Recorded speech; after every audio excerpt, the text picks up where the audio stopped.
안녕하세요. 주한재한쌤입니다. 오늘은 세계사 개념 강의 26강 대공황과 2차 세계대전 파트 수업 진행해 보도록 하겠습니다. 본격적으로 수업 진행하기 전에 좋아요, 구독, 댓글, 알람 설정까지 부탁드려요. 자, 대공황과 2차 세계대전입니다. 대공황 그렇게 안 나오다가 작년 9월 평가원에 드디어 등장을 했어요. 그래서 이것도 꼼꼼하게 학습해 주셔야 하고요. 2차 세계대전 말해 뭐합니까? 항상 너무나 중요하게 등장을 하죠. 그래서 전체주의부터 2차 세계대전 배경, 전개, 결과까지 전부 다 나눠서 꼼꼼하게 학습을 해주셔야 합니다. 아시겠죠? 2차 세계대전도 1차 세계대전의 출제 유형 비슷해요. 이게 1차 세계대전인지 2차 세계대전인지, 그리고 1차 세계대전 안에서 국가들 간의 관계, 그 다음 1차 세계대전 전체 흐름, 연표 문제로도 등장합니다. 그래서 전부 다 꼼꼼하게 학습해 주시면 될 것 같아요. 그럼 대공황부터 진행해 보겠습니다. 대공황은 1929년에 발생한 사건이에요. 1차 세계대전 이후에 미국이 최대 공업국 및 채권국, 그냥 경제적으로 매우 잘 나갔다 이렇게 생각하시면 되겠습니다. 그리고 1920년대 중반 유럽 국가들도 경제가 회복이 돼요. 이때 과잉 생산 문제가 발생합니다. 즉 생산량이 소비보다 많아져. 그 생산된 물건들이 팔리지는 않고 쌓여가는 문제가 발생합니다. 물론 잠깐만요. 어떻게 대공황이 과잉 생산 문제 하나뿐이겠어요? 뭐 여러 가지가 이유가 있지만 이게 가장 큰 문제였다. 이때 어느 날 1929년 어느 날 뉴욕 증권 거래소 주가가 대폭락합니다. 주식이 하루아침에 떨어지는 문제가 발생을 해요. 그래서 미국 경제가 굉장히 안 좋아집니다. 미국 기업, 공장, 은행 전부 파산하고요. 줄줄이 실업자 발생하고요. 농산물 가격은 폭락해서 농민들이 몰락하게 됩니다. 이 미국에서 발생한 경제 위기가 결국 전 세계로 확산돼서 국제적인 금융위기까지 발생을 해요. 그러면 이 대공황을 극복하기 위한 여러 가지 방법들, 그게 작년 시험 문제에 등장을 했죠. 그래서 보겠습니다. 미국 유대 정책이 시험에 나왔어요. 작년 9월에. 그래서 미국은 저 대공황을 극복하고자 뉴딜 정책을 실시합니다. 당시 대통령이 루즈벨트 대통령이었어요. 미국 대통령이 경제학자인 케인즈의 주장을 수용해. 그럼 그 케인즈의 주장은 뭐냐면 정부가 시장 경제에 적극 개입해. 그러면 정부가 돈을 시장에서 쓰는 거야. 그러면 그 시장의 구매력이 높아져요. 이해가요? 이게 아니야. 이 얘기는 하지 말자. 어쨌든 정부가 그럼 시장에 어떻게 개입을 하냐면 정부가 뭐 여러 가지 방법이 있어요. 직접적으로 시민들한테 돈을 주는 방법도 있고요. 아니면 정부가 어쨌든 여러 가지 토목공사를 진행해서 고용자들을 고용하는 거야. 노동자 고용해서 그 사람들한테 월급을 주면 그 사람들도 노동자들도 실업자였다가 일이 생기니까 돈이 생기겠죠. 그럼 그 사람들이 그 받은 돈으로 가지고 뭐라도 사겠지. 밥, 식량이라도 살 거 아니야. 그러면 시장의 구매력, 즉 시장에서 경제가 조금이라도 도는 현상이 발생한다고. 이해가죠? 그게 케인즈의 주장이야. 정부가 시장에 적극 개입해야 된다. 이 케인즈의 주장을 바탕으로 뉴딜 정책을 실시해요. 그래서 여러 가지 그 뉴딜 정책이 있는데 요거 다 알아두셔야 됩니다. 첫 번째 와그너법. 노동자들의 권리를 좀 보장해줘요. 최저임금제를 보장해주고 최고 노동시간을 규정하고요. 노동자들의 단체 교섭권과 단결권을 보장합니다. 이거는 우리 노동 상권할 때 사회시간에 다 배워봤을 거예요. 오케이? 일단 농업조정법을 제정해서 곡물 가격을 설정하고요. 그러니까 너무 낮게도 너무 높게도 안 되게 적당 수준의 가격을 설정한 거지. 그리고 농업 생산도 조절하고 농민들에게 보조금을 지급하는 거예요. 농민들 다 몰락하니까. 그리고 국가산업부흥법을 제정해서 산업 부문의 생산을 조절하고요. 그러니까 과잉 생산이 결국 문제가 됐으니까 그것도 조절하고 최저 가격이랑 노동 시간은 또 규정해요. 다음 대규모 공공사업을 전개해. 아까 위에서 이야기했듯이 실업자가 너무 많아. 그러니까 그 사람들은 땡전 한 푼 없으니까 뭘 살 수도 없고 다 굶어 죽는 상황이야. 그 사람들 없으면 물건은 또 누가 사? 그러니까 그 사람 일반 시민들이 돈이 없으니까 물건을 살 수가 없죠. 그러면 덩달아 뭐 마트든 기업이든 줄줄이 망하는 거예요. 그래서 그 사람들을 고용해서 국가가 그 사람들한테 월급을 주는, 실업자들한테 월급을 주는 그런 정책이 대규모 공공사업입니다. 그래서 테네시강 유역을 개발한다든지 아니면 시험에 안 나왔는데 후버댐도 이때 개발을 해요. 그래서 일자리 창출이 목적이다. 그리고 사회보장법을 제정해서 이거 사회복지제도예요. 공공구조 제도를 시행하는데 뭐 노인연금, 실업자 수당, 의료 서비스를 지원하고요.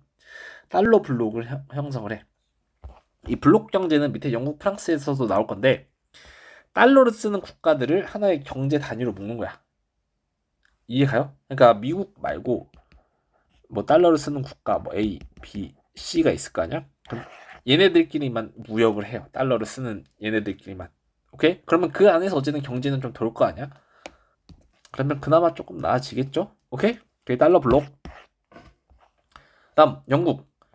거국 내각을 구성해서 보호관세를 추진하고요. 그러니까 좀 수입품에 관세를 붙여서 자국 산업을 보호하는 거지. 역시 여기도 블록 경제를 형성해. 근데 영국의 화폐는 파운드니까 파운드 블록을 형성을 합니다. 이 파운드 블록의 경제 블록에 대한 설명은 위에서 했으니까 넘어가고요. 프랑스는 사회당 중심의 인민 전선을 결성하고요. 여기 프랑 블록을 형성합니다. 한계. 세계 무역 소비 시장이 위축되고요. 확실히 그래도 한계가 있죠. 식민지 고통 심화. 농산물 수출 가격은 낮춰져요. 그러나 수입 공산품은 그대로 수입을 해. 그러니까 무역 적자가 더 심화되는 거죠. 그다음 저 영국이랑 미국이랑 프랑스는 식민지라도 있으니까 블록 경제를 형성하는데 식민지가 없는 일본, 이탈리아, 독일은 어떻게 이 위기를 극복하지? 그래서 얘네들이 나도 식민지를 다시 넓혀야겠네 라는 생각을 하게 돼요. 그게 2차 세계대전의 배경이 됩니다. 자, 그러면 전체주의가 이제 등장을 하는데 전체주의란 그 국가가 우선시되는 사상, 뭐 정책 이런 걸 전체주의라고 해요. 그래서 국가를 위해 국민들을 희생시키는 그 정책 방향 및 정치 제도를 전체주의라고 합니다. 그래서 독일, 이탈리아, 일본 각각의 전체주의를 볼 거고요. 히틀러만 시험에 나왔어요. 그래서 이탈리아랑 일본 살짝 여기서는 덜 중요하다. 그치만 알아둬야 된다. 무솔리니 언제 나올지 몰라요. 오케이? 자, 그럼 독일부터 보겠습니다. 대공황 이후에 경제 위기가 찾아오죠. 그래서 히틀러가 속한 나치당이 극단적 민족주의, 그러니까 우리 게르만이 우선시 돼야 된다. 이때 그러니까 이게 왜 이런 상황이 발생했냐면 유럽에 유대인들은 유럽 여러 국가에 살아요. 근데 유럽인들은 대부분 똑똑해. 왜 그럴까? 근데 뭐 그들만의 약간 그런 게 있나 봐요. 그 그들만의 그 똑똑해지는 문화가 있는 것 같아. 자세히는 모르지만 그 이렇게 교육 방법이 다르다고 들었어 유대인들은. 어쨌든 그래서 유대인들은 유럽에서 굉장히 잘 살아. 좋은 직장을 많이 가지고. 그러다 보니까 나라가 어려우니까 어 유대인을 적으로 삼는 거지. 그러니까 히틀러가 유럽이랑 독일에 있는 유대인들 때문에 우리 게르만 애들이 굶어 죽는다 이렇게 선동을 해버리는 거예요. 그래서 극단적 민족주의, 게르만 우선주의와 게르만이 독일 애들이거든요. 인종주의, 반유대주의. 유대인이 문제다. 유대인 탄압하자. 국가주의, 독일이 우선시대에 된다. 그리고 베르사유 조약 폐기하자. 이것 때문에 독일이 망했다. 등등을 주장을 해요. 그러면서 히틀러가 집권을 합니다. 나치당이 제1당으로 등극한 게 1932년이에요. 1933년 히틀러가 총리에 취임합니다. 그리고 국제연맹을 탈퇴해요. 독일은 총리나 대통령이 따로 있어요. 그래서 각각의 권한이 다른데 어쨌든 히틀러가 총리에 취임했다. 그리고 1934년에 히틀러가 총통에 취임합니다. 총통은 대통령이랑 총통을 하나로 합친 거예요. 즉 히틀러가 독일의 모든 권한을 가져갔다. 이렇게 이해하시면 되겠습니다. 1934년에. 오케이? 그리고 독일이 재무장을 선언해요. 그러니까 이제 다시 독일도 군대를 갖겠다. 이렇게 이야기를 했고요. 게슈타포라는 비밀 경찰이랑 친위대를 창설해요. 이런 것들은 이제 국민의 사생활을 통제하기 위해 만든 거예요. 오케이? 그리고 비무장 지대였던 라인란트 지역을 1936년에 공격합니다. 그러면서 점차 독일의 영토를 확장해 가려고 해요. 이탈리아 보겠습니다. 이탈리아는 1차 세계대전 승전국이었지만 이 뒤늦게 참가했다는 이유로 별다른 이득이 없었어요. 1차 세계대전 이후에 뭐 여러 가지 경제 위기가 찾아요. 실업자도 많아지고 물가도 폭등하고 그래서 노동 농민운동이 격화됩니다. 그래서 이제 무솔리니라는 인물이 등장해요. 이 파시스트 당이라는 정당을 조직하고요. 1919년에 조직을 해서 1922년에 로마로 진군해요. 그 다음 로마로 자기 군대, 파시스트 군대들을 이끌고 가서 정권을 장악합니다. 그 다음 파시스트 일당 독재를 구축을 해요. 그래서 나머지 정당들 다 해산하고요. 대공황 이후에 국가 지상주의와 군국주의, 즉 국가가 가장 우선시되고 군대가 국가를 이끄는 군국주의가 강화됩니다. 그리고 1935년 이탈리아도 결국 대공황 이후에 아까 식민지를 확대하려고 한다 했죠. 그래서 에티오피아를 다시 침략합니다. 그리고 1937년 국제연맹을 탈퇴해요. 근데 왜 독일이나 이탈리아는 다 국제연맹을 탈퇴한 걸까요? 일본도 탈퇴하거든요. 국제연맹에서 당연히 안 된다 하니까 탈퇴를 하는 거예요. 이해가죠? 일본 역시 대공황 이후에 경제 위기가 찾아옵니다. 그래서 이 경제 위기를 탈피하려고 대외 침략을 역시 전개해요. 그래서 1931년 만주 사변을 일으켜서 만주를 차지하고요.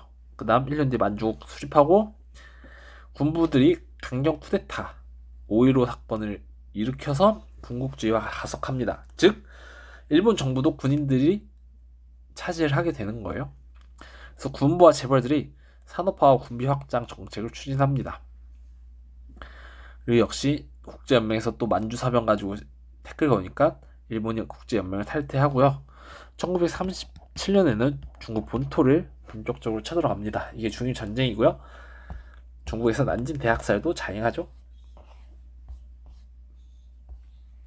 여기까지가 지금까지 본 게 전체주의 2차 세계대전 배경의 배경이라고 생각하시면 돼요. 본격적인 배경은 36년부터 시작해보겠습니다.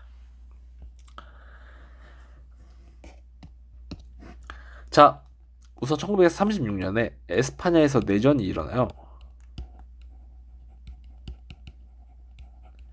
독일이랑 이탈리아가 이때 프랑크 세력을 지원해요. 독재 정권 세력이었거든요. 뭐 어쨌든 같은 편이 돼주길 바라면서 지원을 해준 거예요. 그래서 독재 정권인 프랑코 정부가 에스파냐에서 수립됩니다. 그리고 37년에 추축 동맹을 결성해요. 독일, 이탈리아, 일본. 내가 동사 때도 얘기했지만 쌍사하는 친구들 이거 연도 두 개 헷갈리면 안 돼요. 세계사에는 37년 연도로 나오고요. 동사에서는 40년으로 연도가 나와요. 그러니까 얘네가 37년에 삼국 방공 협정을 체결하고 40년에 군사 동맹을 한 번 더 체결한단 말이다. 동사는 40년, 세사는 37년 구분해서 알아두세요. 자, 본격적으로 독일은 유럽에서 영토 확장을 시도를 해요. 일단 1938년에 오스트리아를 강제로 합병하고요. 독일이 체코슬로바키아의 수데텐 지역 일부 지역이에요. 그러니까 체코슬로바키아 일부인 수데텐 지역을 요구를 해요. 이때 영국이랑 프랑스랑 독일이 뮌헨 협정을 체결합니다. 영국이랑 프랑스가 독일한테 수데텐 체코슬로바키아의 수데텐 지방을 넘길 테니까 더 이상 유럽에서 다른 영토 요구하지 마. 이렇게 이야기를 해요. 그게 미넨 협정입니다. 독일이 그것만 갖고 했을 거였으면 이제 그랬겠어요? 안 당연히 안 듣죠. 그래서 독일이 1939년에는 체코슬로바키아 전체를 점령합니다. 여러분 이거 수데텐이랑 체코슬로바키아 전체랑 나눠서 점령한 거 이미 수능에 나왔어요. 이거 알아두셔야 돼요. 체코슬로바키아 전체를 점령하고 폴란드 회랑지대 일부 또 폴란드 일부 땅을 요구한 거죠. 영국 프랑스가 이제 더 이상 당연히 안 된다 했겠지. 근데 독일은 이미 전쟁할 생각까지 하고 있었던 거야. 그래서 뭘 하냐면 독소 불가침 조약을 체결해요. 전쟁이 발발했을 때 러시아까지 들어오는 거는 부담스러우니까 러시아랑은 우리 서로 공격하지 맙시다 해놓고 체결한 조약이 독소 불가침 조약이에요. 오케이? 이때 1939년 이탈리아는 저 유럽 발칸반도의 알바니아를 보국화합니다. 그리고 39년 독일이 드디어 폴란드를 기습 침공합니다. 결국 영국과 프랑스가 더 이상은 안 된다 해서 독일에 선전포고를 해요. 이때부터가 2차 세계대전이 발발합니다. 오케이? 그래서 본격적인 2차 세계대전 볼 거예요. 2차 세계대전은 크게 유럽 전선, 그러니까 유럽에서 일어난 전쟁이랑 저기 아시아 태평양에서 일어난 전쟁 두 개로 전개돼요. 그래서 나눠서 학습해 주셔야 되고 역시 1차 세계대전과 마찬가지로 연도별로 어떻게 흘러갔는지를 볼 겁니다. 근데 이 진짜 내 자랑이지만 너무 정리 잘해놓은 것 같아. 2차 세계대전은 이렇게 동시에 그러니까 유럽이랑 아시아 태평양 전쟁을 동시에 그 해에 어떤 사건이 일어나는지 한눈에 보게 만드는 교재는 내 거밖에 없어요. 너무 뻔뻔하죠? 나름 내 자랑이에요. 근데 아직 내가 인지도가 막 엄청나진 않잖아요. 이렇게 소수의 학생들이 보지만 뭐 학생들도 항상 너무 좋다고 만족해 주시고요. 교재 여러분 직접 공부한 학생들도 그리고 다른 강사분들 보거나 이렇게 학원 면접을 가면 다른 원장님들이나 아니면 그냥 친한 강사분들한테 교재 보여주면 진짜 다들 너무 칭찬 많이 해주세요. 그래서 늘 아직은 여러 학생들에게 보여지는 건 아니지만 늘 자신감을 갖고 나는 최고의 교재를 여러분들께 제공해준다라는 자부심을 갖고 열심히 또 만들고 있습니다. 앞으로 교재도 통사랑 한국사도 만들고 있고요. 무시야 또 수특 수완 분석서 육구 분석서까지 제가 잘 만들어 보겠습니다. 오케이? 여러분 그래서 부탁이 있는데 후기 좀 시간 날 때 한 번이라도 남겨주면 뭐 교재 구매처에도 좋고 아니면 유튜브 댓글에도 좋고 카톡으로도 좋고 다 좋아요. 그래서 뭐 시간 날 때 여러분 바쁘니까 내가 또 그 강요는 못 하겠고 아시겠죠? 부탁드립니다. 그래요. 그래서 숨 한 번 고르고 우리 2차 세계대전 전개 보겠습니다. 우선 유럽에서 전쟁이 시작돼요. 1940년 39년에 독일이 폴란드를 침공하면서 전쟁이 시작됐고요. 40년에 독일이 한 번 더 유럽으로 뻗어나갑니다. 그래서 네덜란드, 덴마크, 벨기에, 노르웨이를 먼저 침략해요. 이 4개 침략한 게 프랑스 침략한 거 이전인 거 알아야 돼. 오케이? 내가 순서대로 다 써놓은 거야. 이렇게 독일이 얘네를 먼저 침략해요. 그 다음 프랑스 파리를 점령합니다. 그래서 페탱이라는 인물을 중심으로 하는 BC 정부가 프랑스 남부에 수립돼요. 이 BC 정부는 프랑스 내 친독일 정권, 즉 친독파 정권이라고 생각하면 돼. 그래서 이게 1940년에 프랑스 파리가 독일한테 점령됐기 때문에 40년부터 나중에 노르망디 상륙 작전이 펼쳐지는 1944년까지 BC 정부가 존재해요. 오케이?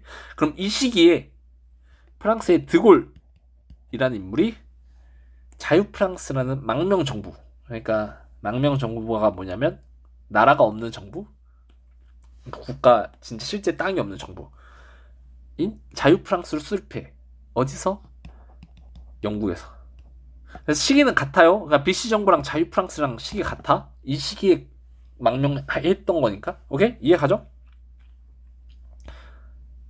다시 BC 정부가 들어서니까 독일이 파리를 침략하고 프랑스 남부에 BC 정부가 수립하니까 드골은 영국으로 도망을 갈 수밖에 없었어.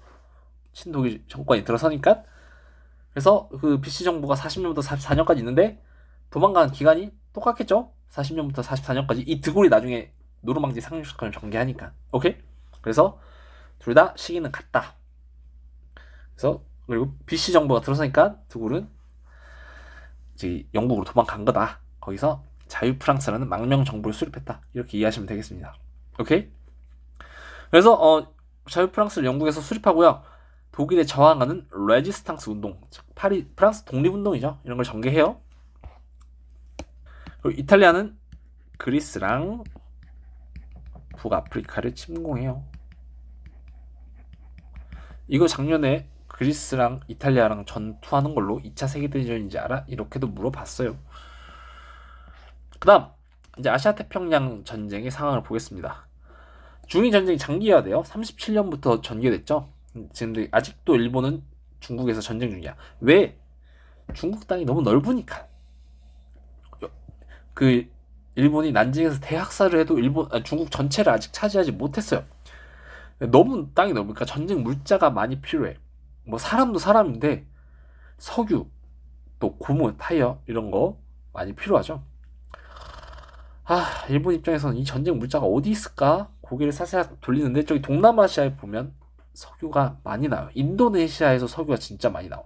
그리고 뭐 동남아시아에서 여러 국가에서 고무도 많이 나오고 그러다 보니까 동남아시아가 탐이 나네? 이렇게 생각을 했죠. 그래서 대동아 공영권을 천명해 아시아에서 서양 세력을 몰아내고 중국, 일본, 한국 그리고 동남아시아 전체를 포함해서 아시아를 하나로 합치자. 그것이 대동아 공영권이에요. 오케이?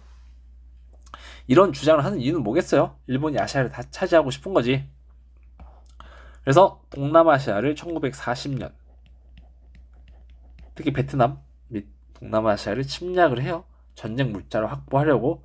근데 이때 동남아시아의 식민지를 갖고 있던 국가가 하나 있어요. 바로 미국이요. 필리핀이 미국 식민지였어요. 그러다 보니까 미국 입장에서 심기가 불편해. 동남아시아는 내 땅인데? 이렇게 미국이 이야기하는 거죠. 그래서 미국이 일본을 제재하기 시작합니다. 그래서 일본의 석유랑 전쟁 물자 수출을 금지하기 시작해요. 이해 가죠? 여기까지가 1940년의 상황이야.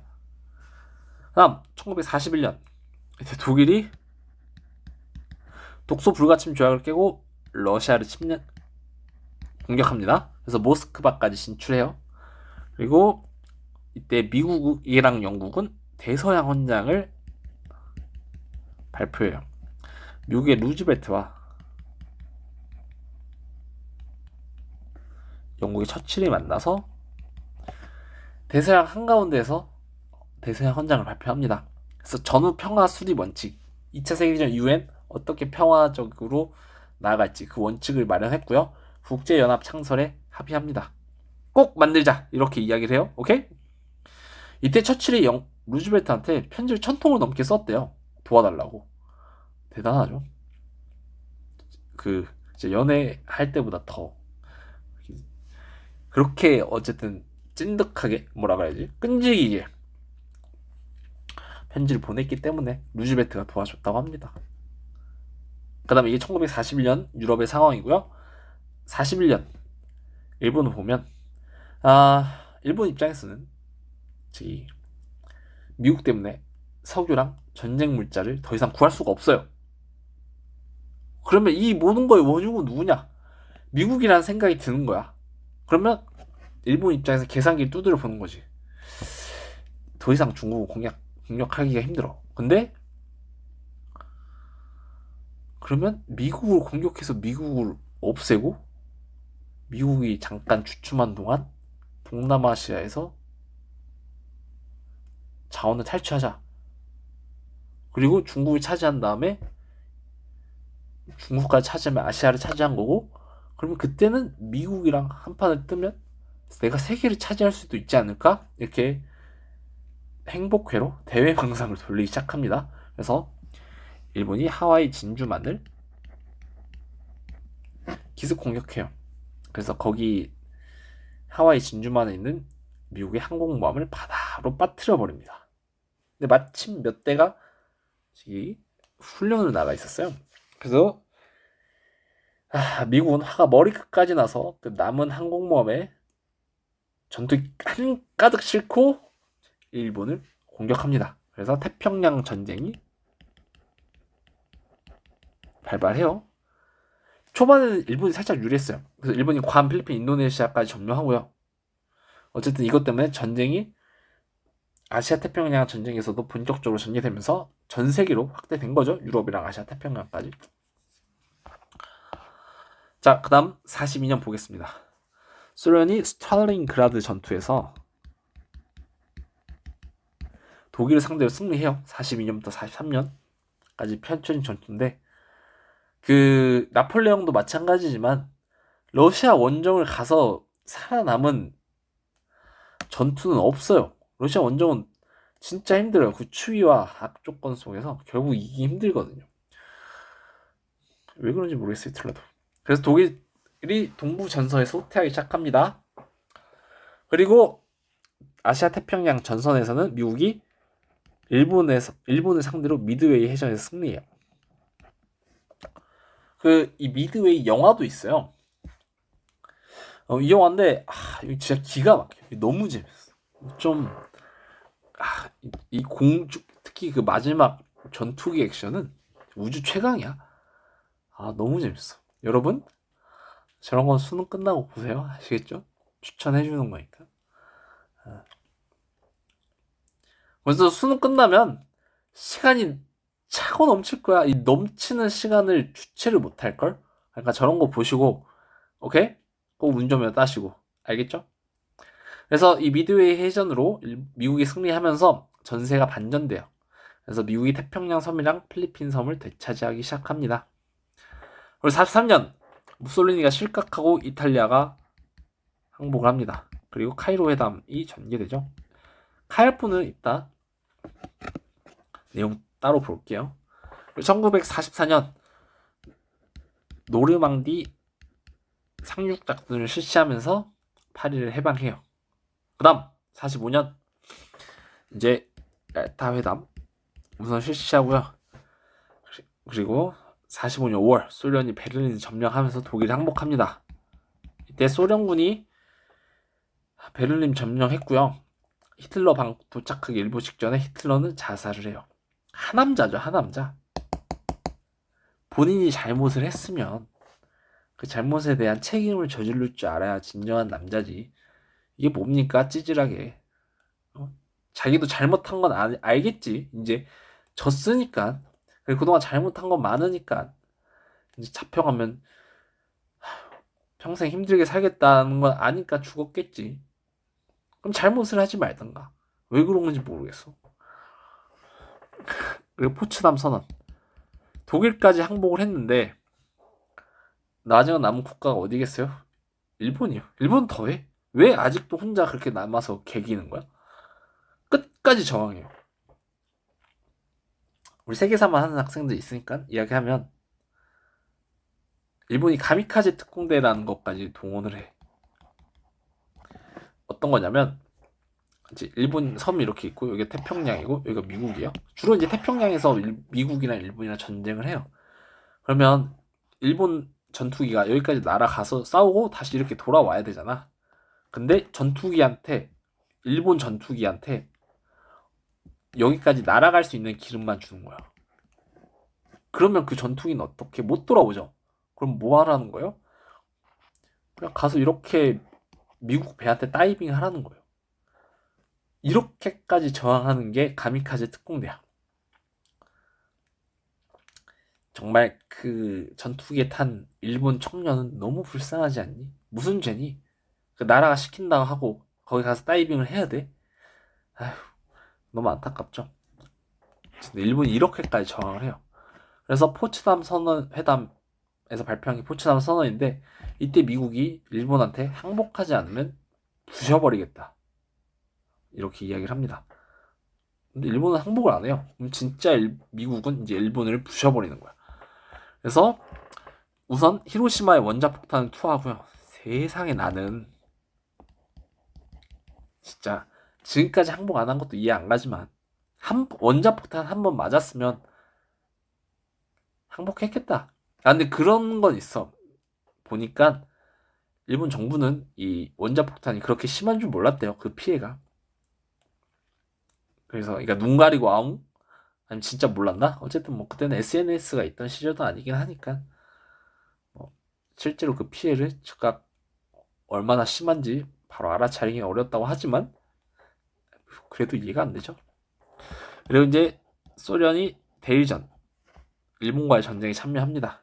그리고 두 번째 원자폭탄은 나가사키에 투하를 하죠. 결국 두 방 맞고 소련까지 참전을 하니까 일본이 항복을 합니다. 그러면서 2차 세계대전이 끝이 나요. 오케이? 그래서 여기까지가 2차 세계대전의 전개 과정이었습니다. 자, 2차 세계대전 전후처리 볼게요. 전쟁 결과 독일은 미영프소에 의해서 분할 점령됩니다. 일본은 미군정에 의해서 지배를 받고요. 샌프란시스코 강화조약을 통해서 주권을 회복합니다. 전쟁 중 평화회담, 우리 카이알포 한번 자세히 볼게요.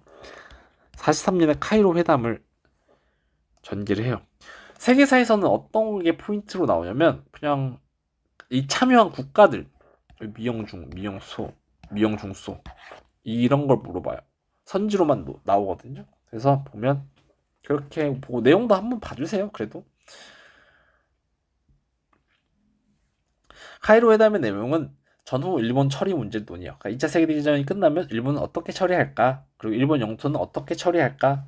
이렇게 합의를 하고요. 이때 최초로 한국의 독립을 논의합니다. 이때 중국의 장제스가 참여를 했는데 장제스가 한국 독립에 많은 도움을 줘요. 그래서 이때 한국의 독립에 관한 내용이 들어간 건 장제스가 많이 어필을 했다. 이렇게 이해하시면 되겠습니다. 그 얘기는 시험에는 안 나와요. 그냥 한국 문제가 논의됐다. 이렇게 이해하시면 될 것 같고 얄타 이건 45년 2월이죠. 저는 독일 처리 문제를 논의합니다. 그래서 독일 항복 이후에 분할 점령을 하겠다라고 합의를 하고요. 이때 소련이 대일전, 일본과의 전쟁에 참전하기로 결정을 해요. 그리고 아까 그 히로시마 이후에 소련이 대일전에 참전을 하죠. 그리고 포츠담 회담 미영중소가 참여하고 독일 항복 이후에 개최된 겁니다. 일본의 무조건 항복. 일본은 항복하면 찍소리 하지 말고 항복해라. 이런 게 무조건 항복이에요. 그리고 유럽과 독일의 전후 문제를 다시 한번 논의합니다. 그래서 순서대로 카얄포잖아. 미영중, 미영소, 미영중소 이렇게 외우면 좀 괜찮아요. 저도 그렇게 외웠어요. 그리고 내용까지도 한번 다 봐주시면 좋을 것 같아요. 다음 전후 국제전범재판 독일과 일본 전범재판을 실시합니다. 그래서 국제군사재판 이 독일 뉘른베르크에서 진행한 건데 그래서 뉘른베르크 재판이라고도 하고요. 45년에서 46년에 전개됐고요. 일본에서는 국동국제군사재판 이 도쿄에서 했기 때문에 도쿄재판이라고 합니다. 46년부터 8년까지 전개됐어요. 둘 다 주요 내용은 전쟁 범죄자를 처벌하고 침략 전쟁 자체가 범죄다 이렇게 규정을 하고요. 전쟁 중 자행된 비인도적 행위 독일이 유대인을 얼마나 죽였는지 알아요? 기록마다 다르지만 유대인만 60만 명 이상을 학살해요. 유대인은 워낙 소수예요. 나라가 없기 때문에 지금이야 이스라엘이 다시 생겼지만 그 당시엔 나라가 없었거든요. 전 세계에서 이제 흩어져 살았는데도 60만 명이나 죽여. 그걸 또 엄청 잔인하게 죽인 거 알죠? 막 가스실에서 고문하고 이상한 가스 뿌리고 얼마나 잔인해? 인간이 제일 잔인해요. 너무 싫어. 그래서 어쨌든 그런 비인도적 행위에 대해서 처벌을 합니다. 그 다음 국제연합 볼게요. 이게 우리가 아는 유엔이에요. 이제 대서양 헌장 때 루즈벨트와 처칠이 국제연합을 창설하자고 합의를 했고요. 샌프란시스코 회의에서 국제연합 헌장을 채택합니다. 그리고 국제연합 헌장에 기반해서 국제연합이 정식 출범해요. 당시에 51개국이 참가합니다.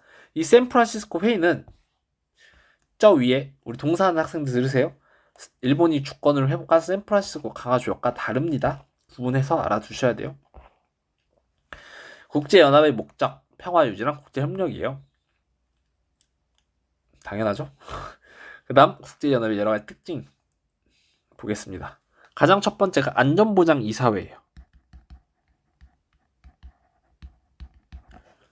안전보장이사회는 5개의 상임 이사국과 10개의 비상임 이사국이 있어요. 이 5개의 상임 이사국 밑에 보면 나오죠. 미, 영, 푸, 러, 중. 오케이? 그러니까 이 5개 국가가 상임 이사국인데 그 5개 상임 이사국이랑 10개의 비상임 이사국이 합쳐진 게 안전보장 이사회 결의야. 15개 국이죠. 이 안전보장 이사회 결의가 유엔 총회, 유엔 전체 국가들이 모여서 한 회의의 결정보다 우선해요. 오케이? 유엔 총회는 유엔 회원국 모두가 참여하는 회의야. 근데 안전보장 이사회 결의가 더 중요해. 그다음 근데 안전보장 이사회에서 결의안을 냈는데 안전보장 이사회 결의안에 대해서 거부권 행사가 가능해. 누가? 이 5개의 상임 이사국은. 그래서 한 국가라도 반대하면 그 안전보장 이사회 결의도 빠꾸 먹어요. 이해가죠? 자, 그래서 요약을 해보면 유엔 총회의 결정, 유엔 전체 국가가 모인 결정은 15개 국가, 5개 상임 이사국이랑 10개 비상임 이사국이 모인 15개 국가가 모인 안전보장 이사회 결의보다 덜 중요해요. 그러니까 안전보장 이사회 결의가 더 중요하다고. 유엔 총회의 결정보다. 근데 이 안전보장 이사회 결의에 대해서 5개의 상임 이사국 중 한 국가라도 거부권을 발휘할 수 있어. 그러면 그거 빠꾸예요. 오케이? 그러니까 이게 문제가 4대1도 아니고 3대2도 아니고 무조건 5대0이 돼야 안전보장 이사회 결의안이 통과돼. 근데 미국이랑 러시아, 중국은 사이가 좋겠어요? 좋은 적이 손에 꼽죠?